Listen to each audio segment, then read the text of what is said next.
Mari kita sama-sama berdoa terlebih dahulu sebelum kita mendengarkan firman Tuhan. Ya Bapa kami yang di surga, ya Tuhan kami, Engkau adalah Allah yang penuh kasih. Engkau mengasihi kami, Engkau mempedulikan hidup kami, Engkau menopang kami ketika kami sulit maupun di dalam pergumulan yang berat. Engkau juga menghibur serta menguatkan kami ketika kami sedih dan juga penuh dengan beban berat.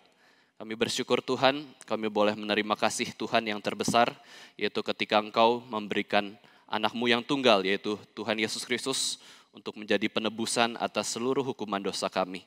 Terima kasih untuk kasih-Mu dan ajar kami untuk tinggal dalam kasih-Mu.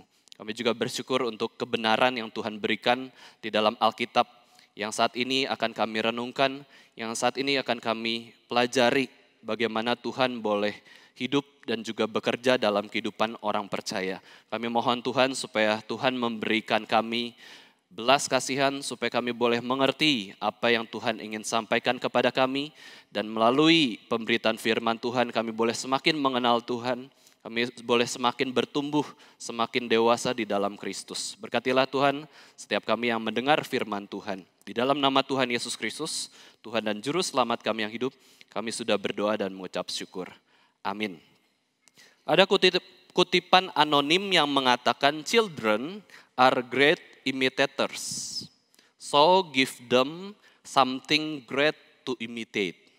Anak-anak adalah peniru-peniru yang hebat, yang bagus, maka berilah mereka sesuatu yang hebat untuk ditiru. Anak-anak adalah peniru-peniru yang hebat. Mereka itu pandai meniru sesuatu dan mereka belajar sesuatu itu dari meniru orang-orang di sekitarnya. Kalau kita lihat Bapak Ibu sekalian, anak-anak mereka belajar dari apa yang mereka lihat sehari-hari. Mereka belajar dari apa yang mereka dengar sehari-hari. Oleh karena itu pertama-tama ketika mereka tidak mengerti bahasa dari orang tua, ya mereka kemudian belajar bahasa. Dari mana mereka belajar bahasa? Padahal mereka tidak tahu bahasa, yaitu dari meniru orang tua mereka. Ketika orang tua mereka mengatakan A, oh maksudnya itu. Mereka coba katakan A dan maksudnya adalah itu. Orang tua mengatakan kata yang mereka tidak kenal, lalu orang tua memberikan pesan sesuai kata atau bahasa dalam kehidupan mereka. Mereka tangkap, mereka coba tiru-tiru dengan suara mereka dan mereka menyambungkan antara kata dengan pesan atau artinya.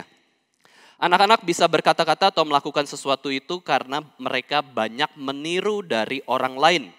Terutama siapa? Terutama dari orang tua mereka. Orang tua mereka lah teladan pertama dalam hidup anak-anak. Dan ini juga menyadarkan bahwa orang tua adalah wakil Tuhan untuk mendidik anak-anak yang Tuhan percayakan kepada mereka dengan baik. Tanggung jawab orang tua itu begitu besar, karena kehidupan mereka itu sangat memberikan pengaruh terutama kepada anak-anak yang Tuhan percayakan kepada mereka semua. Kehidupan mereka sangat banyak ditiru oleh anak-anak mereka, itulah orang tua. Maka dalam pendidikan anak, Bapak Ibu sekalian, sebagai pengajar, sebagai guru, sebagai orang tua, kita bukan saja dituntut untuk memberikan teori, instruksi, ajaran yang sesuai dengan kebenaran Alkitab. Bukan saja itu, kalau instruksi itu di depan, ya, tetapi ketika ada prakteknya, ketika kita melihat ada anak-anak yang salah atau berdosa di hadapan Tuhan, kita juga dituntut sebagai pengajar, pendidik, ya, orang tua untuk mengoreksi perbuatan dan perkataan mereka yang salah, yang berdosa di hadapan Tuhan. Tetapi bukan saja itu, bukan saja di depan instruksi, di belakang koreksi, tetapi di tengah keseharian hidup anak-anak maupun diri kita, kita dituntut juga untuk menjadi teladan atau contoh yang baik di dalam memberikan perilaku maupun perkataan perbuatan kepada anak-anak. Kita dituntut untuk memberikan contoh, teladan. Kenapa kita melakukan ini dan itu? Anak-anak seringkali tidak mengerti kenapa kita lakukan. Maka waktu kita melakukannya, kita sangat boleh menjelaskan alasan apa yang membuat kita melakukan apa yang kita lakukan. Itu namanya bukan saja memberikan contoh, tapi memberikan penjelasan terhadap contoh yang kita lakukan sebagai orang tua. Apa yang kita lakukan, kita bisa jelaskan kepada anak-anak. Dan juga kita bisa katakan kenapa saya melakukannya. Dan alasan itu semua harus berfokus kepada Tuhan. Mereka lihat, mereka dengar. Itu akan menjadi pembelajaran yang baik untuk anak-anak, supaya perilaku mereka pun menjadi perilaku yang baik, bahkan melebihi kelakuan baik dari orang tuanya. Itu harapan orang tua. Ada seorang konselor mengatakan berulang kali kepada orang tua bahwa dengan mengubah perilaku orang tua itu sendiri, ya, perilaku dari yang buruk menjadi yang baik, sebenarnya mereka dapat memberikan perubahan yang positif dalam kehidupan anak-anak. Karena apa? Karena anak-anak itu lebih mudah belajar sesuatu atau meniru sesuatu dari apa yang mereka lihat, bukan dari apa yang mereka dengar. Meskipun tetap penting ya anak-anak untuk mendengar sesuatu yang baik dan benar. Misalnya orang tua mengatakan kepada anak-anak, ayo kita itu hidup harus sopan, harus baik. Tapi ketika anak-anak sendiri melihat kehidupan orang tua yang tidak sopan, tidak baik, yang mereka mudah ikuti adalah perbuatan orang tua, bukan perkataan orang tua. Bukan sebuah teori. Mereka lebih mudah meniru yang terlihat. Atau misalnya orang tua katakan bahwa ayo ke gereja itu baik, bisa ketemu Tuhan. Terus kita juga harus hormat waktu ke gereja. Ini ada suatu tempat di mana kita melatih diri kita bisa beribadah kepada Tuhan. Kemudian anak melihat perbuatan orang tua ternyata jarang ke gereja. Andai pun ke gereja, mereka sikapnya tidak hormat dan juga tidak rapi, tidak sopan, tidak hormat kepada Tuhan, bisa datang telat, ya tidak fokus dalam beribadah dan malas-malasan. Apa yang ditangkap oleh anak, yaitu yang dia lihat. Ya meskipun kita tahu bahwa kita pun sebagai orang tua tentu berusaha, berjuang menjalankan hal yang baik. Tapi mereka melihat lebih mudah tuh yang negatif, namanya juga manusia berdosa. Ya lebih ingat yang negatif, lebih ingat yang berdosa. Dan itu menunjukkan bahwa untuk orang bisa melihat kebenaran, hal-hal yang baik, itu merupakan kesulitan bagi manusia yang bernatur atau bersifat dosa. Anak-anak seringkali lebih mudah melakukan apa yang orang tua lakukan, bukan yang dikatakan. Maka kita harus bijaksana. Ya, jangan sampai anak-anak kita meniru hal-hal yang buruk dalam kehidupan orang tuanya. Meskipun kita tahu Bapak Ibu sekalian bahwa anak-anak itu sendiri adalah seorang pribadi.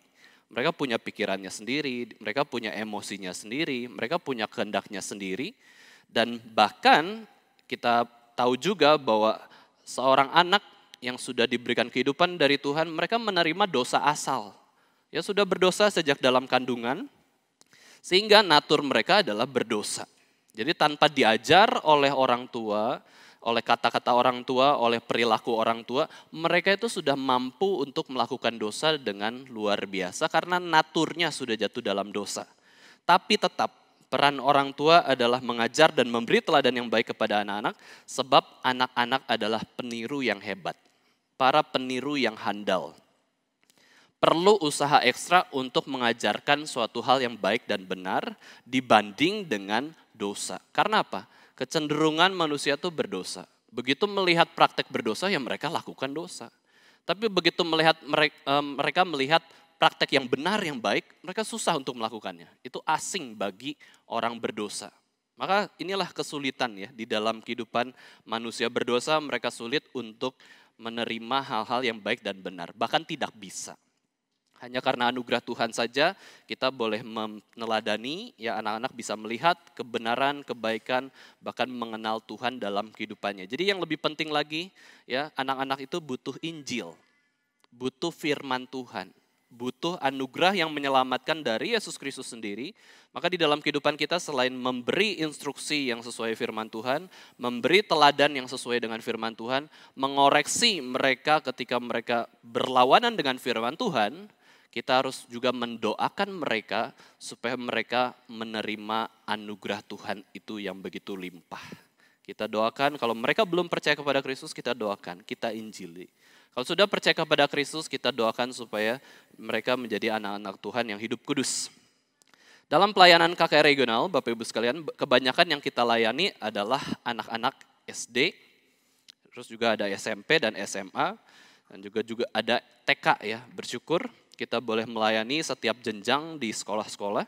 Dan anak-anak TK sampai SD, Bapak Ibu sekalian, itu adalah peniru-peniru yang cepat. Ya, kita sebagai pengajar juga ingin agar mereka tuh belajar firman Tuhan dengan lebih fokus, belajar beribadah dengan baik. Ya, kita tentu dengan pelayanan Yayasan STEMI, kita mengajarkan cara ibadah yang hormat, yang takut akan Tuhan, memberikan semua pelayanan di dalam konteks liturgi yang memang menurut teologi reform yang baik bagaimana. Di situ anak-anak belajar. Ya, belajar sesuatu hal yang baru dengan melihat. Mereka kalau disuruh ikutin gerakan kita, semangat. Ayo nyanyi, Tuhan Yesus aku berjanji, ikutin ya. Meskipun ada yang malas-malasan. Tapi yang malas-malasan ternyata cuma sedikit saja, 1-2. Cuman kalau disuruh agak dipaksa sedikit, ayo semua gerak ya. Nah semua mengikuti. Karena apa? Mereka memang belajar dari meniru. Disuruh menirukan doa. Ya, kita ingin supaya doa itu kita ajarkan, suruh ikuti kita berdoa. Mereka ikut tanpa salah. Kalau mereka dengar dengan jelas perkataan kita, mereka katakan dengan yakin dan semangat dengan menirukan kita berdoa. Nyanyi bagi mereka bukan masalah. Saya nggak bisa lagunya, nggak ada. Ya, ketika kita nyanyi, mereka ikut nyanyi. Karena apa? Meniru kita bernyanyi. Kecuali kitanya nyanyinya asal-asalan, mereka salah juga ya nyanyinya. Tapi kalau kita yakin nyanyi dengan benar, mereka ikut kok. Tanpa mereka rasa saya nggak bisa. Enggak, mereka belajar dengan meniru sesuatu. Diminta nyanyi, diminta gerak, mereka ngikut. Ya, dan saat ini pun anak-anak di sekitar kita, Bapak Ibu sekalian sedang meniru sesuatu dari kita. Ya, dari papa mamanya, dari pengkhotbah, nanti mereka bisa gini-gini kayak pengkhotbah ya. Mereka melihat sesuatu karena mereka belajar sesuatu.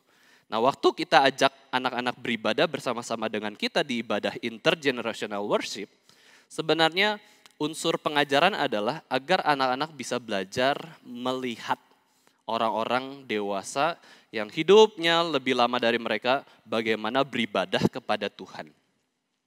Mereka melihat dan meniru orang dewasa itu beribadah seperti apa. Maka suasana maupun kesan itu juga penting dalam kehidupan pembelajaran seseorang. Suasana ibadah itu seperti apa? Oh tenang, oh fokus, hormat kepada Tuhan. Ya, kesannya bagaimana? Wah menyenangkan, bisa memuji Tuhan, bisa beribadah, wah teratur ya, ibadahnya nyaman, tenang gitu ya. Maka sangat penting di gereja mereka bisa mengalami ibadah yang berkenan di hati Tuhan. Karena dengan demikian mereka akan terbiasa dan betul-betul mengenal Tuhan. Meskipun hanya sebatas lewat suasana dan kesan. Tetapi sebagai orang yang sudah lebih dewasa, kita sudah memiliki akal budi yang lebih matang, ya lebih baik. Kita bisa melihat atau mempelajari lebih dalam lagi lewat kebenaran firman Tuhan yang disampaikan oleh pengkhotbah. Anak-anak apakah mengerti khotbah saya Bapak Ibu sekalian? Belum tentu. Belum tentu tidak mengerti, belum tentu mengerti juga. Ya, mereka tidak banyak mengerti tapi mereka mendengar. Meskipun tidak mengerti. Mereka melihat, mereka belajar sesuatu, mereka melihat orang dewasa dalam melayani Tuhan. Mereka melihat bagaimana orang dewasa mendengar khotbah, ya, mereka mendengar pengkhotbah menyampaikan khotbah, mereka mungkin tahu dalam hati mereka, wah khotbahnya berapa menit gitu ya. Mereka mendengarkan firman Tuhan dan anak juga melihat ketika ada orang dewasa yang mengantuk, ya, menundukkan kepala misalkan, terus main HP, tidak fokus, mereka lihat kok. Kita pun bisa melihat sekitar kita ya. Tetapi kita fokus ya, dengan di gereja beribadah bersama-sama kita ingin supaya fokus memuliakan Tuhan. Yang kita lihat sebagai orang dewasa ketika beribadah adalah kita sedang bertemu dengan Tuhan, kita sedang melihat Tuhan bekerja lewat orang-orang atau umat pilihannya, ya anak-anaknya. Nah, Bapak Ibu sekalian, Rasul Yohanes menutup suratnya kepada Gaius. Surat 3 Yohanes ini kepada Gaius yang adalah seorang penatua, dan Yohanes ingin agar Gaius ini dan orang-orang Kristen lainnya tidak lupa akan identitas mereka, bahwa mereka adalah anak-anak Allah. Orang-orang Kristen adalah anak-anak adopsi oleh Allah sendiri. Anak-anak Allah berarti apa? Tuhan mengharapkan kita meniru Allah. Ya, meniru sifat-sifat baik dari Allah. Anak-anak Allah berarti kita peniru-peniru Allah. Peniru-peniru Yesus Kristus. Ya, hati kita untuk Yesus Kristus, maka kita tiru kehidupan Yesus Kristus. Maka sebagai orang yang sudah diadopsi menjadi anak-anak Allah, maka selanjutnya tugas kita adalah hidup dalam keluarga Allah dan mengikuti kakak sulung kita, yaitu Yesus Kristus. Yesus Kristus adalah anak tunggal Allah satu-satunya, Son of God. Tapi kita semua yang diadopsi oleh Allah menjadi anak-anak Allah di dalam Yesus Kristus, kita adalah children of God. Anak-anak Allah yang dimana kita saudara adopsi dari Yesus Kristus. Kita adalah saudara-saudara Yesus Kristus. Kita adalah adik-adiknya Yesus Kristus. Dan kita bisa menjadi pengikut Yesus Kristus karena pertolongan Roh Kudus sendiri. Kita bisa mengikuti jejak kakak sulung kita, yaitu satu-satunya kakak sulung kita, yaitu Yesus Kristus, adalah dengan pertolongan Roh Kudus sendiri. Ketika kita menyadari identitas kita bahwa kita adalah anak-anak Allah, kita tahu kita harus hidup bagaimana. Meniru sifat-sifat Allah, meniru teladan Yesus Kristus. Dan kita juga menyadari bahwa dulu aku adalah anak siapa kalau begitu. Sebelum menjadi anak-anak Allah, saya diadopsi oleh Allah menjadi anak-anak Allah. Tapi sebelumnya apa? Kita tahu Alkitab mengatakan kamu dulu adalah anak-anak gelap, anak-anak dosa, kamu diperbudak oleh dosa, dan kamu mengikuti jejak siapa? Mengikuti jejak iblis. Ya, kita adalah anak-anak iblis dulunya, sebelum kita diadopsi oleh Allah di dalam Kristus ya. Kamu orang Kristen berarti pengikut Yesus Kristus, dan pengikut Yesus Kristus mengikuti jejak langkah Yesus Kristus.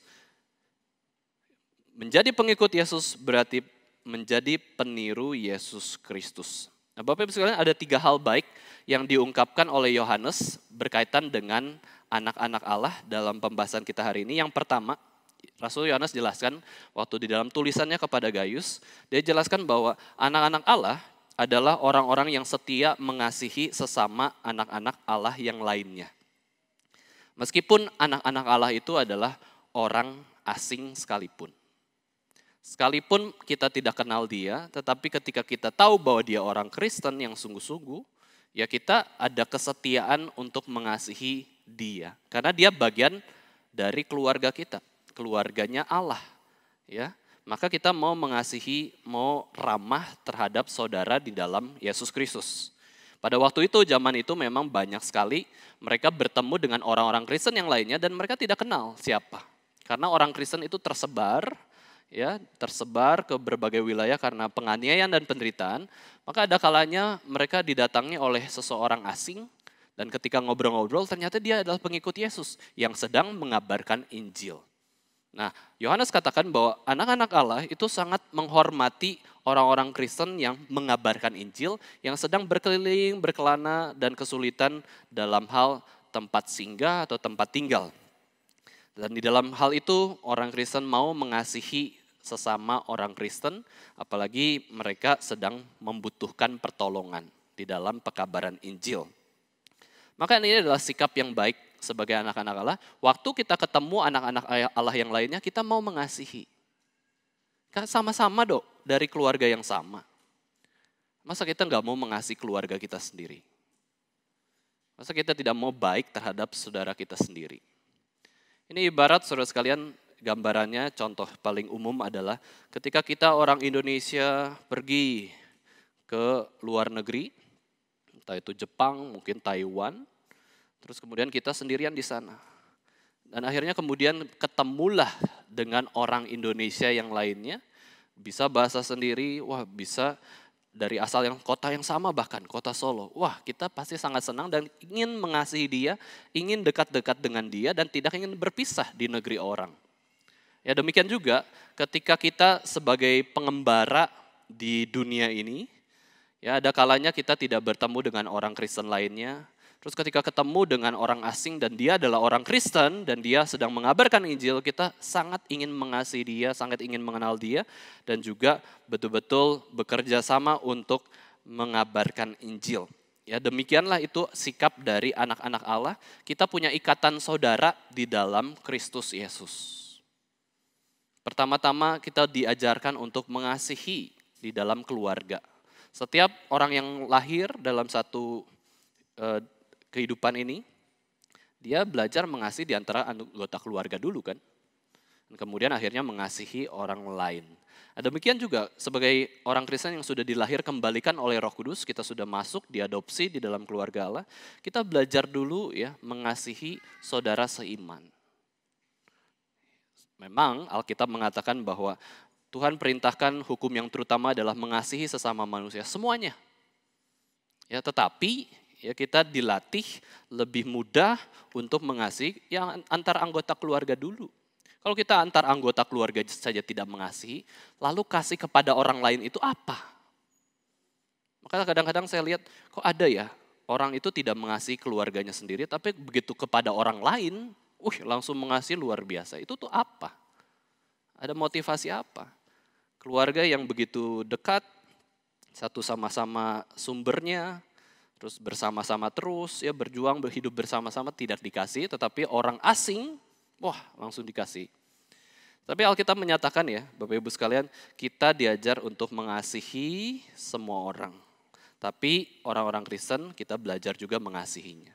Ya, jangan kasih itu menjadi kasih yang munafik, ya, yang tidak seimbang. Kita mengasihi semua orang, tapi kita belajar kasih juga kepada saudara seiman. Yang kedua, Rasul Yohanes mengatakan anak-anak Allah adalah orang-orang yang mau menolong anak-anak Allah yang lain yang dalam kesusahan dengan cara yang berkenan kepada Allah.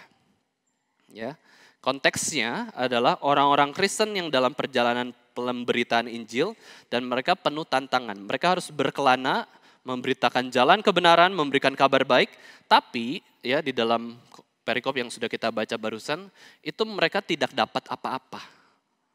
Ya, tidak dapat kebutuhan sehari-hari, mereka sudah kabarkan Injil, sudah berkeliling, tidak dapat apa-apa. Bahkan Yohanes katakan mereka tidak dapat apa-apa dari orang yang tidak percaya. Nah, maksudnya apa? Bukankah hal yang biasa kalau kita mengabarkan Injil, lalu kita nggak dapat apa-apa dari orang yang tidak percaya. Mereka bahkan menolak kita. Ya, bahkan membenci orang yang mengabarkan Injil kepada mereka. Bukankah itu biasa? Tetapi sebenarnya Bapak Ibu sekalian, ini di dalam konteks melihat pekerjaan baik yang dilakukan oleh orang-orang percaya, sebenarnya para pemberita Injil ya adalah orang-orang yang sedang membawa kabar baik. Kalau orang membawa kabar baik kepada orang lain, suatu berita yang sangat penting, sangat bermanfaat bagi orang lain, harusnya orang lain kan terima kasih ke kita. Terima kasih ya, terus kemudian dipuji, dihargai. Aku yang sudah tidak tahu bagaimana diselamatkan, kok bisa dikabarkan oleh kamu bahwa ada keselamatan di dalam Yesus Kristus. Nah, harusnya kan gitu ya. Kalau ini normalnya, secara rohaninya. Ketika ada orang Kristen mengabarkan Injil kepada orang yang bukan Kristen, orang yang belum mengetahui jalan kebenaran dan hidup, kita kabarkan, anggap mereka bertobat, percaya, senang. Harusnya demikian. Tetapi di dalam konteks yang terjadi memang pemberitaan Injil itu seringkali tidak dapat apa-apa. Baik dari orang percaya maupun dari orang tidak percaya. Kalau dari orang yang tidak percaya ya jelas kita mengerti karena mereka menolak dan tidak tahu dan tidak mau tahu. Tetapi setidaknya dari orang Kristen kita sudah mengabarkan Injil. Ya, orang Kristen menyadari bahwa kita memberitakan Injil, mereka akan menguatkan, menolong ya, terus juga menghibur ya. Ini adalah suatu hal yang baik. Nah, Yohanes katakan meskipun mereka diabaikan demikian, mereka tidak dapat apa-apa, tapi Gaius sebagai penatua, Gaius itu menerima mereka. Sudah, ayo singgah di tempatku. Ya, kamu makan yang cukup, istirahat, terus kamu kabarkan Injil lagi kepada banyak orang di sekitar tempat ini. Nah, ini adalah pelayanan kepada pelayan Tuhan yang memberitakan Injil. Ya, pelayanan kepada pelayan Tuhan yang memberitakan Injil. Kita ingat di zaman Perjanjian Lama, Bapak Ibu sekalian, ada seorang nabi, ya, Nabi Elisa. Dia juga suka keliling memberitakan firman, berpindah-pindah ke suatu tempat. Ya, dia tidur juga di sembarang tempat. Yang penting dia bisa memberitakan firman Tuhan. kepada banyak orang. Tapi ada satu waktu di mana Nabi Elisa ketika memberitakan firman, mengabarkan Injil, ada seorang perempuan yang melihat Nabi Elisa dan tergeraklah hatinya untuk memberikan keramahan kepada Nabi Elisa yang memberitakan firman Tuhan. Perempuan ini memberi tempat kepada Nabi Elisa untuk bersinggah. Silakan Elisa, Nabi Elisa tinggallah di tempatku, di rumahku, kamu bisa beristirahat sejenak untuk bisa memperoleh kekuatan dan juga pergi mengabarkan Injil lagi. Terus perempuan ini memberikan makanan dan keluarganya dengan suaminya ya. Terus tempat tinggal untuk Elisa, bahkan perempuan ini mengatakan, Elisa, kalau kamu pelayanan di daerah ini lagi, silakan singgah ke tempatku, tidak apa-apa. Aku akan menyediakan makanan, tempat tinggal untuk kamu istirahat, dan supaya kamu bisa melayani di daerah ini dengan lebih leluasa. Ya, supaya Elisa bisa memberitakan firman Tuhan. Nah, ini adalah pelayanan kepada pelayan Tuhan yang memberitakan Injil. Bahkan bukan saja itu, sampai pada suatu waktu keluarga ini menyediakan tempat khusus, kamar khusus untuk Elisa untuk tinggal di situ, dan akhirnya Elisa bisa mengabarkan Injil ke daerah-daerah di sekitar situ. Ini adalah pelayanan kepada pelayan Tuhan yang memberitakan Injil, dan ini adalah sikap dari anak-anak Allah. Yaitu apa prinsipnya? Mau menolong orang-orang yang memberitakan Injil. Ya, supaya firman Tuhan disebar luaskan dengan lebih leluasa. Itu yang kedua, Bapak Ibu sekalian, dari ciri-ciri anak-anak Allah ya. Selain setia mengasihi sesama anak-anak Allah yang lainnya, yang kedua juga mau menolong ya, mau menolong anak-anak Allah yang lainnya yang sedang memberitakan Injil. Lalu yang ketiga adalah anak-anak Allah adalah orang-orang yang mau ambil bagian dalam pekerjaan untuk kebenaran. Ya, mau ambil bagian untuk yang pemberitaan Alkitab. Alkitab adalah kebenaran. Yesus adalah kebenaran. Maka ketika ada kebenaran diwartakan, kita mau ambil bagian. Entah itu dalam konteks kalau zaman sekarang acara-acara seperti seminar, seperti kapin ya, kebaktian penginjilan, rasanya tuh mau berbagian di dalam memberitakan kebenaran. Ya, sesuai dengan panggilan Tuhan. Mau ambil bagian entah itu hanya sekedar ngikut saja, ikut ibadah saja. Itu berbagian dalam kebenaran. Saya dengar kebenaran khotbah firman Tuhan. Atau pelayanan di dalam konteks ibadah bisa juga. Ya, pelayanan di dalam mendukung sarana prasarana yang ada. Pelayanan di dalam persembahan mendukung agar gereja Tuhan terus memberitakan kebenaran. Nah, itu adalah sikap anak-anak Tuhan. Saya mau berbagian Tuhan. Tuhan secara umumnya kita tahu bahwa Tuhan tidak butuh saya. Saya yang butuh Tuhan. Maka saya mau berbagian dalam pekerjaan Tuhan. Nah, ini semua Bapak Ibu sekalian 3 ciri dari anak-anak Allah ini dilakukan oleh Gaius sebagai pengikut Yesus Kristus. Sebagai anak Allah. Rasul Yohanes sangat menghargai ya. Gaius, kamu itu hebat. Kamu itu baik. Kamu harus terus lanjutkan perbuatan baik itu kepada orang-orang Kristen yang lainnya di dalam kehidupan pelayananmu. Dan kamu cocok dianggap sebagai penatua. Kamu memperhatikan jemaat Tuhan. Kamu memperhatikan orang-orang Kristen. Baik yang jemaat Tuhan maupun juga pelayan Tuhan. Yang sudah melayani Tuhan, kamu perhatikan. Ya, itu adalah suatu contoh teladan yang baik yang betul-betul kamu harus ikuti di dalam seluruh kehidupan kamu sebagai orang Kristen. Lalu kemudian Rasul Yohanes dalam tulisannya memberikan contoh satu orang teladan yang buruk, yaitu Diotrefes. Setelah menjelaskan dan juga memuji Gaius, dia katakan ambil contoh perbandingan. Nah, ini semoga kita jangan diambil contoh menunjukkan teladan yang buruk dari kita ya sebagai orang Kristen. Jangan kayak orang itu tuh, orang Kristen di gereja itu. Si namanya ini. Nah, ini namanya adalah Diotrefes. Yohanes katakan bahwa sebenarnya aku sudah memberi surat juga kepada gereja Tuhan, kepada orang-orang Kristen, bukan cuma ke kamu Gaius, tapi kepada pemimpin yang namanya Diotrefes. Saya beri surat juga, tapi ya Diotrefes itu malah tidak mengakui suratnya Yohanes. Dia anggap Yohanes itu tidak ada otoritas di gereja ini. Yang ada otoritas adalah saya, Diotrefes. Gak usah dengerin surat-surat dari Rasul Yohanes. Ya, gak usah lah diakui otoritasnya. Nah, ini adalah suatu dosa dari Diotrefes. Diotrefes orang Kristen. Ya. Tapi dia tidak menjadi orang Kristen yang memiliki teladan yang baik.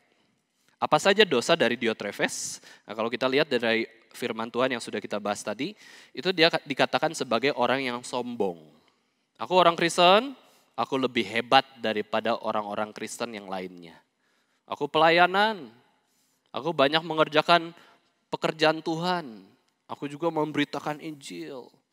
Aku hebat, sombong. Ya, menganggap diri lebih hebat daripada orang lain dan kemudian merendahkan orang yang lainnya, itu sombong. Dia ingin menjadi yang pertama, pusat dari semuanya. Dia ambil kemuliaan untuk diri sendiri. Saya bisa penginjilan itu karena saya memang hebat, mampu. Saya berlatih, nggak seperti orang-orang Kristen lainnya males-malesan. Saya rajin ya. Dia ingin jadi terkemuka dikatakan. Dia ingin tampil di depan orang, dikenal oleh orang, didengar oleh orang, dipuji oleh orang. Ini dosanya Diotrefes ya. Dan di sini juga Yohanes katakan dia itu kata-katanya jahat yang tidak masuk akal. Nah, kemudian saya merenungkan maksudnya apa ya? Dalam konteks Yohanes menjelaskan Diotrefes kepada Gaius. Dan di dalam konteks gereja saat itu bagaimana? Memang tidak disebutkan kata-kata jahat, kata-kata kasar apa yang dikatakan oleh Diotrefes. Tapi setidaknya adalah perbuatan dia ketika dia tidak mengakui surat Yohanes, otoritas Yohanes, itu adalah suatu hal yang ditunjukkan dengan kata-kata. Sudah, tidak penting perkataan Rasul Yohanes. Tidak usah dengar ya. Yang penting dengar perkataanku. Itu kata-kata yang jahat. Ya, itu kata-kata yang menyerang Rasul Yohanes. Tidak penting pelayanan yang di belakang layar. Yang penting itu yang di depan, yang dilihat oleh orang. Itu juga betul jahat ya. Dia merendahkan para pelayan yang lain dan dia meninggikan dirinya sendiri. Dia pilih teman-teman Kristen yang menguntungkan dia saja. Begitu yang merugikan, bye-bye, tinggalkan. Ini Diotrefes. Dia bahkan dikatakan menolak untuk menerima anak-anak Allah yang datang kepadanya, kepada gerejanya, kepada rumahnya. Jadi ada anak-anak Allah lainnya, orang-orang Kristen lainnya datang ke rumahnya, dia tolak. Nggak perlu ya kamu datang ke tempat saya, sudah urus hidupmu sendiri. Berarti dia tidak ramah. Dia tidak memikirkan kepentingan orang lain, dia pikirkan kepentingan diri sendiri, dia tidak murah hati, bahkan Diotrefes melakukan dosa yang begitu besar yaitu mencegah orang-orang yang mau terima orang-orang asing. Dengan cara apa? Mengucilkan orang-orang yang ramah itu. Jadi ketika dia lihat ada jemaat Tuhan yang ramah, terima orang asing yang sedang berkelana, dia katakan, wah itu salah itu, perbuatan itu tidak benar. Ya, jangan dekati orang yang suka terima orang-orang asing. Udah jangan, kucilkan dia salah. Orang asing kok diterima. Nanti kalau orang asingnya penjahat, perampok gimana? Bodoh sekali dia. Nah, akhirnya Diotrefes membuat kekacauan demikian. Dan kemudian Rasul Yohanes setelah memberi contoh Diotrefes itu, disinilah Yohanes mengatakan ayat 11. Nah mari kita baca bersama-sama Bapak Ibu sekalian. 3 Yohanes 1 ayat yang ke-11. Disinilah fokus ya poin dari khotbah kita pada hari ini. Adalah nasihat Yohanes ketika Yohanes sudah menjelaskan tentang teladan yang buruk dari Diotrefes. Mari kita baca bersama-sama, buka suara. 3 Yohanes 1 ayat 11, 1, 2, 3. Saudaraku yang kekasih, janganlah meniru yang jahat, melainkan yang baik. Barang siapa berbuat baik, ia berasal dari Allah. Tetapi barang siapa berbuat jahat, ia tidak pernah melihat Allah. Do not imitate evil, but imitate good. Jangan mengimitasi, meniru yang jahat, tapi imitasi yang baik. Di sekitar kita banyak teladan yang buruk, tetapi banyak juga teladan yang baik di sekitar kita. Dan Yohanes mengatakan bahwa kamu tetap harus bijaksana sebagai orang Kristen, meskipun di sekitar kamu bahkan berdosa semua, kamu harus bisa hidup seperti Yusuf, hidup di Mesir. Dia seorang yang takut akan Tuhan, tapi dikelilingi oleh orang-orang yang tidak percaya kepada Tuhan. Dia bisa tetap hidup kudus sekalipun kondisi di luar itu teladannya buruk semua. Kenapa? Karena ada firman Tuhan. Karena ada Yesus Kristus sebagai teladan teragung. Sekalipun di sekitar kita tidak ada teladan yang baik, kita bisa tetap hidup baik. Bukan karena kemampuan kita, melainkan karena kuasa dari Roh Kudus. Roh Kudus ada di dalam diri kita sebagai orang Kristen kok. Maka Rasul Yohanes katakan, ayo jangan tiru yang jahat, melainkan tiru yang baik. Dan Yohanes juga menjelaskan bahwa anak-anak Allah itu terus-menerus berbuat baik. Bukan berarti tidak pernah berbuat jahat, tetapi anak-anak Allah itu bisa jatuh dalam dosa, hatinya tetap mau melakukan yang baik. Tetapi barang siapa yang berbuat jahat terus-menerus, ia sebenarnya tidak pernah melihat Allah yang baik itu. Karena kita anak-anak Allah, kita melihat Allah yang baik. Dan ketika kita melihat Allah yang baik itu, hidup kita pun akan melakukan kebaikan. Tetapi orang-orang yang terus berbuat jahat, itu karena apa? Karena mereka tidak pernah melihat Allah. Mereka terus di dalam dosa mereka. Maka Injil ya mengatakan bahwa dari buahnya kamu dikenal. Dari buahnya orang dikenal. Pohon yang baik menghasilkan buah yang baik, pohon yang buruk menghasilkan buah yang buruk. Diotrefes orang Kristen, betul, tapi orang Kristen tidak terpuji. Apakah betul-betul imannya itu betul-betul mengikuti jejak Yesus Kristus? Karena apa? Perbuatannya sangat buruk. Ya betul mungkin dia percaya kepada Kristus, cuman dia sedang dalam kondisi yang jatuh dalam dosa. Dia sedang buta, dia sedang tersesat, dia butuh firman Tuhan untuk menegur kehidupannya supaya tidak menjadi buruk. Lalu ya Rasul Yohanes sebagai pengajar juga dia menjelaskan tentang Demetrius. Jadi dari Diotrefes, dia beri nasihat di tengahnya. Jadi ilustrasi Diotrefes, terus kemudian pesan penting di tengah. Kemudian dia menutup dengan contoh teladan yang baik yaitu Demetrius. Ya, Yohanes memperkenalkan tokoh bernama Demetrius. Dia katakan bahwa harus seperti Demetrius. Yaitu apa? Orang yang baik. Orang yang terkenal baik. Orang yang terkenal hidup benar. Bahkan Yohanes katakan firman Tuhan sendiri menyatakan bahwa dia itu hidupnya baik, benar. Karena apa? Hidupnya sesuai dengan apa yang Alkitab katakan, yaitu hidupnya jujur. Hidupnya berintegritas. Hidupnya penuh dengan keramahan. Hidupnya yang baik itu keluar, dapat dilihat oleh orang dan dapat dirasakan oleh banyak orang. Dan Yohanes juga mengakui kebaikan Demetrius karena Yohanes mengenal Demetrius. Ya, untuk teladan yang baik, Yohanes tidak terlalu banyak jelaskan. Demetrius singkat saja, dikatakan Demetrius ini orang baik. Ya harus seperti Demetrius. Tapi teladan yang buruk, Yohanes jelaskan agak lebih detail. Karena ya kenapa ya Bapak Ibu sekalian? Karena memang Yohanes mengerti bahwa orang-orang yang baik, ya seperti Demetrius, seperti Gaius sendiri, ya mereka tetap adalah orang berdosa yang penuh dengan kelemahan. Sebagai manusia, Bapak Ibu sekalian, kita punya kelebihan dan kelemahan. Ini pasti, pasti. Kita nggak ada yang lemah semua, berdosa semua. Kita punya kelebihan dari Tuhan. Itu Tuhan begitu adil, begitu baik terhadap hidup kita. Tapi yang Yohanes ingin tekankan adalah bukan teladan baik dari orang yang berdosa. Tetapi Yohanes ingin menjelaskan tentang teladan dari Yesus Kristus. Di dalam doktrin Kristologi, Bapak Ibu sekalian ya, salah satu yang menjadi pembahasan adalah tentang life of Christ di bumi ini. Bagaimana sih kehidupan Yesus Kristus di bumi ini? Nah itu menjadi dua bagian besar kehidupan Yesus Kristus. Yaitu apa? Bagian pertama adalah humiliation. Ya, gambarnya pakai kurva U gitu ya. Jadi dari surga, dia tinggal di surga yang mulia, dia mulai turun ke bumi mulai dari inkarnasi. Menjadi daging, jadi manusia. Tapi Allahnya tidak hilang ya. Kadang banyak ajaran sesat mengatakan, waktu Yesus jadi manusia, natur Allahnya hilang. Buktinya apa? Itu kan di kitab Filipi dikatakan, Yesus mengosongkan diri. Wah berarti dari ada jadi kosong. Nah padahal salah ya. Maksudnya mengosongkan diri itu berarti Yesus tuh Allah sudah cukup natur Allahnya. Tapi justru mengosongkan diri dengan cara apa? Mengambil natur manusia. Yang sebenarnya dia nggak harus ambil. Untuk apa? Dia sudah Allah, sudah sempurna. Tapi dia ambil natur manusia. 100% manusia. Dia ambil, dia tetap Allah 100%. Nah inilah bagian Yesus itu humiliation, direndahkan. Ya, masuk ke dalam perendahan. Mulai dari apa? Mulai dari inkarnasi. Ya, Allah menjadi manusia. Yesus merendahkan diri bukan berarti itu dia berdosa ataupun hina ya. Enggak. Maksudnya adalah dia betul-betul mengambil natur manusia yang terbatas. ya, yang tidak sempurna seperti Tuhan gitu ya. Ini natur manusia, dia mengosongkan diri.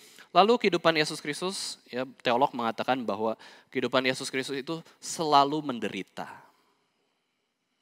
Ya, tetapi di dalam penderitaan ada sukacita dan kekuatan. Karena apa? Yesus benar. Dia tidak berdosa, dia Allah mengosongkan diri, ya, melepaskan haknya sebagai Allah dan mengambil natur manusia.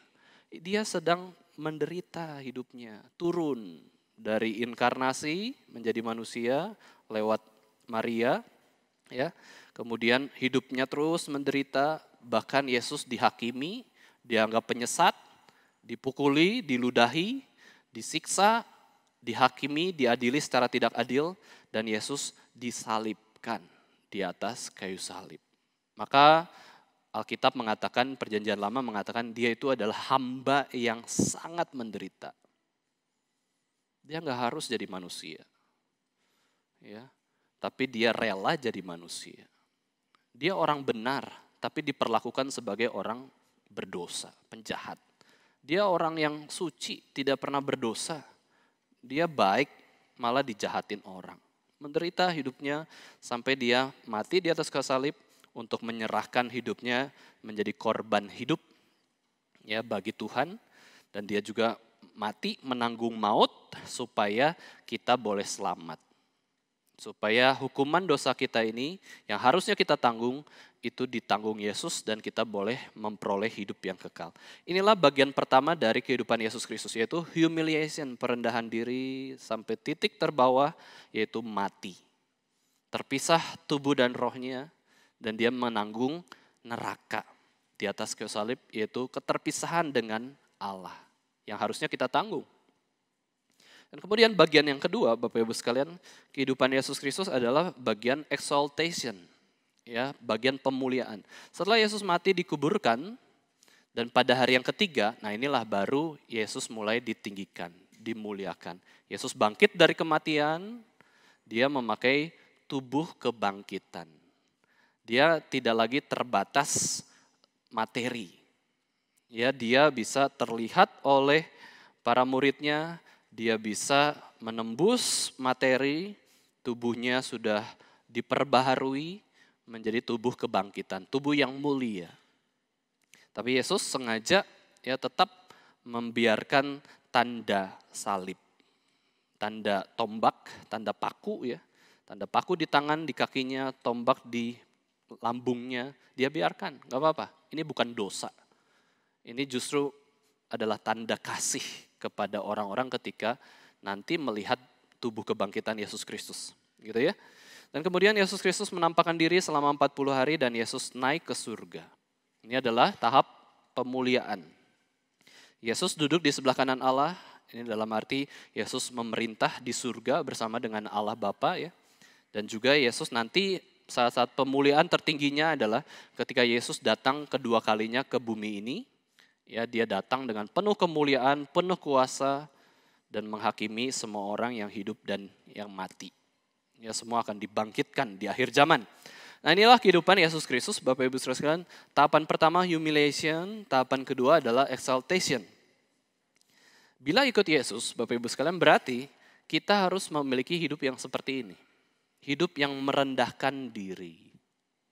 Hidup yang punya spirit inkarnasi. Memahami orang lain, memikirkan kepentingan orang lain, mengasihi sesama, itu spirit inkarnasi. Ya, kita melepaskan hak kita untuk bisa taat kepada Bapa dan mengasihi sesama. Yesus waktu di dalam perendahan, dia betul-betul taat kepada Bapa dan akhirnya masuk ke tahap pemuliaan, itu juga Yesus taat terus kepada Bapa di surga. Dan inilah kehidupan orang Kristen seharusnya mengikuti teladan Yesus Kristus. Yang berarti apa? No crown without cross. Tidak ada mahkota tanpa salib. Kita pikul salib setiap hari. Kita sangkal diri setiap hari. Dan kita ikut Yesus setiap hari. Tidak ada mahkota tanpa salib. Ya, tidak ada kemuliaan tanpa penderitaan terlebih dahulu. Ada kutipan seorang teolog tentang kerohanian seorang Kristen. Dia katakan bahwa siaplah untuk berjuang sebagai orang Kristen.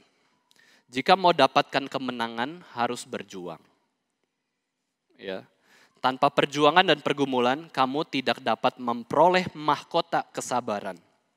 Dan jika kamu menolak untuk menderita, kamu menolak mahkota. Penderitaan itu orang Kristen belajar terima. Jangan tolak penderitaan. Terima. Asalnya dari Tuhan kok. Tuhan yang berdaulat mengizinkan kita menderita, ya sudah terima. Kenapa kita tolak penderitaan? Kecuali penderitaan itu karena dosa ya. Kita hindari penderitaan-penderitaan karena dosa. Tapi karena penderitaan karena ketaatan, seperti Yesus Kristus, humiliation. Dia taat tapi kok menderita. Terima. Apakah kita mau hanya terima yang baik dari Tuhan tapi tidak mau terima yang buruk? Ayub sudah jelaskan demikian ya. Ini hidupku. Aku lahir telanjang, aku mati juga telanjang. Hidupku dari Tuhan kok. Maka kita mau siap ya menanggung derita karena ketaatan. Derita karena kita disertai oleh Tuhan. Kalau kita menolak untuk menderita, kita nggak dapat mahkota. Ya, kita tolak untuk perendahan diri, taat kepada Tuhan, nggak akan dapat mahkota. Ya. Tanpa kerja keras, tidak ada istirahat. Ya, orang istirahat terus kok. Ya. Gimana? Ya. Kalau kerja keras, baru kita rasa betul-betul rest. Hidup di dalam dunia ini kan bekerja selama masih siang, sampai nanti di surga itu rest, betul-betul rest ya di dalam Tuhan. Kamu ingin dapat mahkota, ya berarti apa? Berjuanglah dengan berani dan sabarlah menanggung penderitaan. Kalau memang betul-betul ingin dapat mahkota. Meskipun itu bukan tujuan hidup kita ya, pengen dimuliakan, ditinggikan, enggak. Cuman kita lihat bahwa sebagai orang Kristen kita akan mendapatkan mahkota kemuliaan di dalam Yesus Kristus. Tanpa perjuangan tidak ada kemenangan. Inilah kehidupan rohani kita sebagai orang Kristen. Mengikuti teladan Yesus Kristus. Yesus Kristus taat, kita mau taat. Yesus Kristus menderita karena ketaatannya, kita tetap mau taat sekalipun kita menderita karena ketaatan kita. Ataupun menderita karena dosa orang lain, tetap kita mau taat. Yang penting tuh relasi dengan Tuhan. Ya, yang penting kita mau mengasihi Tuhan. Bapak Ibu sekalian, dalam sejarah kekristenan, ada satu buku devosional yang sangat terkenal, berjudul Imitation of Christ ya. Mengikuti jejak Kristus, meniru Yesus Kristus. Ini dikarang oleh Thomas A. Kempis. Dia seorang teolog abad pertengahan yang lahir tahun 1380. Sudah lama sekali. Ya, sebelum reformasi Protestan itu dia sudah menulis suatu buku yang bagus. Dan sampai sekarang pun ya bukunya terus dibahas oleh orang. Thomas A. Kempis adalah seorang yang rindu untuk bertumbuh dalam Tuhan dan mengikuti jejak Yesus Kristus hidup bagaimana. Dia ingin agar orang Kristen itu punya hati yang rendah hati. Ini adalah kebajikan pertama dari orang Kristen. Untuk bisa menjadi orang Kristen harus rendah hati. Dan kerendahan hati itu diberikan oleh Roh Kudus ketika melahir kembalikan kita, menyadarkan saya berdosa. Saya butuh Tuhan, tanpa Tuhan binasa, itu rendah hati. Tanpa Tuhan bukan apa-apa, itu rendah hati. Dan Thomas A. Kempis mengatakan bahwa saya sebagai orang Kristen harus menekankan bahwa kerendahan hati itu penting sebagai pengikut Yesus Kristus, yaitu bagaimana saya mau meniru teladan Yesus Kristus hidup. Thomas A. Kempis adalah orang yang unik karena punya talenta dalam hal literatur. Entah dari mana, dia dalam doanya, dalam pergumulan rohaninya, coba ya Bapak Ibu sekalian bayangkan. Dia itu saking suka Alkitab, ya, saking rindu membaca Alkitab, dia melakukan suatu tindakan yaitu apa? Meniru Alkitab kata per kata sampai 4 kali. Dia tulis lagi Alkitab. Kita nggak pernah kan Bapak Ibu sekalian berpikiran hal ini ya dalam kerohanian kita. Supaya saya mau hidup kudus, hidup berkenan, taat sama Tuhan. Saya mau tiru Alkitab, Alkitab sudah ada, saya tulis sendiri dengan tulisan saya. Dan di dalam kehidupannya dia tulis 4 kali Alkitab. Dia tulis Alkitab itu sendiri. Dia sangat ingin merenungkan firman Tuhan. Dia banyak membaca buku dan menulis demi apa? Demi punya relasi dengan Tuhan lebih dalam. Hubungan personal dengan Tuhan. Ini penting sekali. Ya, kita punya hubungan yang dekat dengan Tuhan. Dalam hidupnya dia punya filosofi 3, ya, yaitu self-reflection, self-improvement, and deeper connection with God. Ya, sebagai manusia kita punya refleksi hidup, kita punya self-improvement, kita ingin mengembangkan hidup kita. Dan jangan lupa kita ingin supaya relasi kita dengan Tuhan itu semakin dalam, semakin dalam, semakin dalam. Semakin kudus. Dan dia pernah merangkum suatu kalimat Yesus Kristus dengan cara yang berbeda, sangat bagus sekali. Kita tahu bahwa Yesus Kristus mengatakan, I am the way, the truth, and the life. Dia katakan, si Thomas A. Kempis mengatakan, without the way, there is no going. Tanpa jalan itu, yaitu Yesus Kristus, tidak ada kepergian. Nggak bisa melakukan apa-apa. Ya, tidak bisa menemukan jalan untuk bisa melakukan sesuatu. Without the truth, there is no knowing. Tanpa kebenaran, yaitu Yesus Kristus, tidak ada pengetahuan yang sejati. And without the life, there is no living. Tanpa hidup itu, yaitu Yesus Kristus, tidak ada kehidupan. Kalimat ini mengingatkan bahwa kita harus betul-betul mencari makna di dalam kehidupan kita, di dalam Yesus Kristus. Ikuti jalan itu, terus peluk kebenaran itu, dan terimalah hidup. Itulah kepenuhan hidup yang sejati. Ya, ikuti, follow the way, embrace the truth, receive the life. Nah, ini adalah suatu rohanian yang dari mana dia bisa memikirkan hal tersebut gitu ya. Dia menulis buku devosional yang saat ini sudah berumur berarti 600 tahun. Ya, buku Imitation of Christ, ya, dipublikasikan tahun 1427 sekitar itu ya. Nah, ini aja menjadi buku yang sering banyak orang katakan, oh ini buku kedua terlaris dari Alkitab setelah Alkitab. Ya banyaklah ya buku yang bilang seperti itu juga ya. Tetapi intinya apa? Maksudnya adalah Alkitab itu nomor pertama. Ya, waktu kita membaca satu buku teologi, tidak ada yang bisa mengalahkan Alkitab. Kita sudah punya buku yang paling berharga, yang seharusnya kita baca, kita renungkan, dan kita lakukan dalam kehidupan kita sehari-hari. Kemudian buku ini ya dibaca oleh seseorang sampai orang itu wah terkaget-kaget. Ya, sampai memulai halamannya dia suka highlight ya, suka warnai kalimat-kalimat penting, sampai dia mengatakan semua kalimat penting kok gitu ya, semua di highlight gitu ya. Nah ini kita lihat, wah dia senang. Ya memang bukunya sangat mendalam ya, dia seorang filsuf, merenungkan tentang kebenaran. Dan bukunya bisa dibaca online ya, Bapak Ibu sekalian, ada website online yang kita bisa baca, PDF-nya di mana-mana, diterjemahkan ke dalam berbagai bahasa.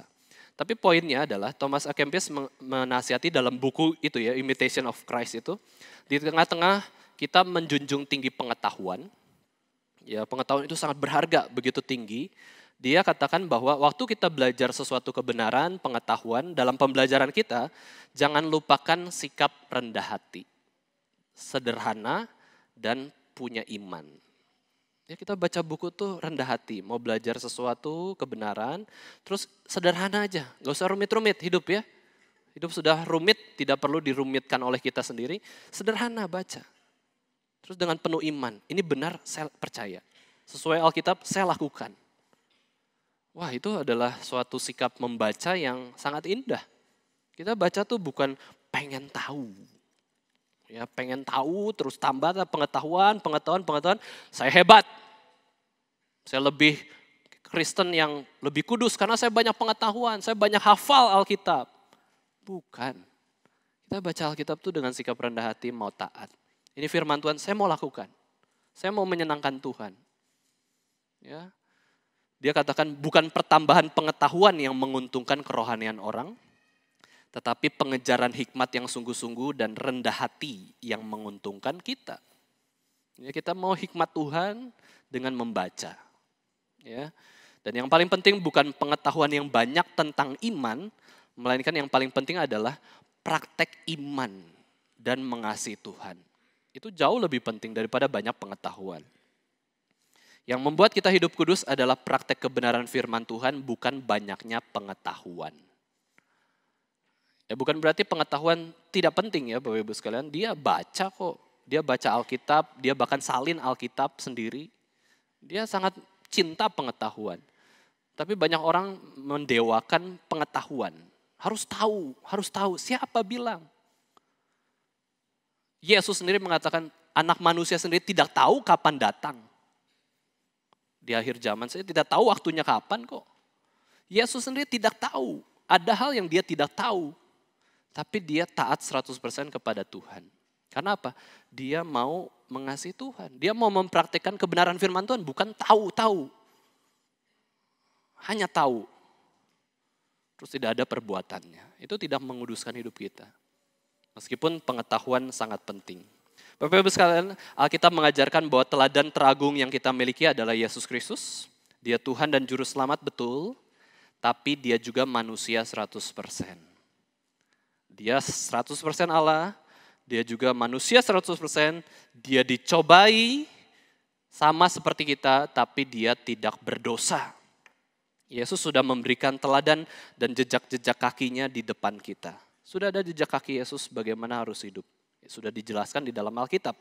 Dan sebagai pengikut Yesus Kristus, kita ingat, kita ini murid. Murid harus rendah hati, harus belajar sesuatu. Dan syarat menjadi murid Yesus Kristus adalah kita sangkal diri kita. Kita mau memikul salib dan mengikuti Yesus Kristus. Imitate Christ. Syarat menjadi murid Yesus Kristus ternyata apa? Mengikut Yesus.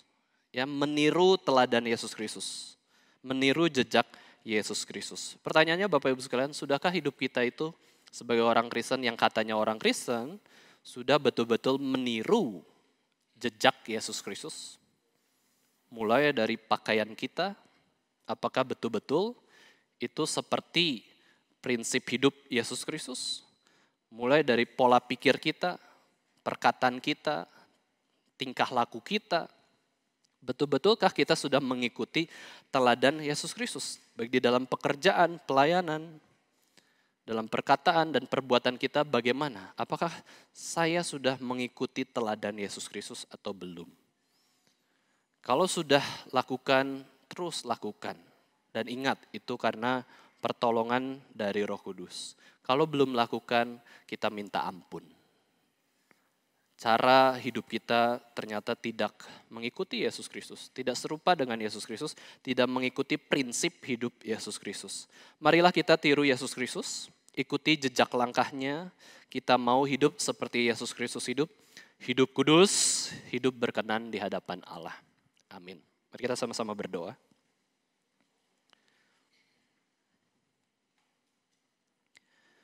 Bapa kami yang di surga, kami sungguh bersyukur Tuhan, Engkau begitu mengasihi kami, Engkau memberikan kami firman Tuhan, Engkau memberikan kami kesempatan di mana kami boleh mendengarkan khotbah. Dan kami berdoa Tuhan supaya apa yang kami dengar boleh kami lakukan. Kiranya kami boleh meniru perbuatan-perbuatan yang baik dari orang-orang di sekitar kami. Dan juga menjauhi perbuatan-perbuatan jahat dan berdosa dari orang-orang di sekitar kami. Kami mau Tuhan hidup kami sebagai orang Kristen betul-betul menjadi orang Kristen. Betul-betul menjadi peniru-peniru Yesus Kristus. Dan kami mau Tuhan supaya hidup kami ini senantiasa berbuah dan menghasilkan buah yang tetap. Dan betul-betul menyenangkan Tuhan saja. Ampuni segala dosa kelemahan kami, dan tolonglah kami ketika kami di dalam dosa kami bisa bertobat dari dosa-dosa kami bisa memperbarui diri kami, semakin melakukan firman Tuhan. Terima kasih Tuhan untuk firman-Mu pada pagi hari ini. Dalam nama Tuhan Yesus Kristus, Tuhan dan Juru Selamat kami yang hidup, kami sudah berdoa dan bersyukur. Amin.